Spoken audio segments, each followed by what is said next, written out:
ଯେଉଁ ଜନ ଦୁଷ୍ଟମାନଙ୍କ ମନ୍ତ୍ରଣାରେ ଚାଲେ ନାହିଁ ଅବା ପାପୀମାନଙ୍କ ମାର୍ଗରେ ଠିଆ ହୁଏ ନାହିଁ, କି ଅବା ନିନ୍ଦକମାନଙ୍କ ସଭାରେ ବସେ ନାହିଁ, ମାତ୍ର ସଦାପ୍ରଭୁଙ୍କ ବ୍ୟବସ୍ଥାରେ ଯାହାର ଆମୋଦ ଥାଏ ଓ ଯେ ଦିବାରାତ୍ର ତାହାଙ୍କର ବ୍ୟବସ୍ଥା ଧ୍ୟାନ କରେ, ସେ ଧନ୍ୟ।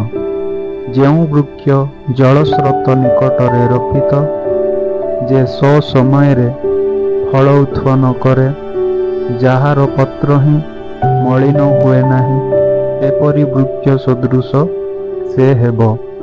ପୁଣି ସେ ଯାହା କରେ ତାହା ସଫଳ ହେବ।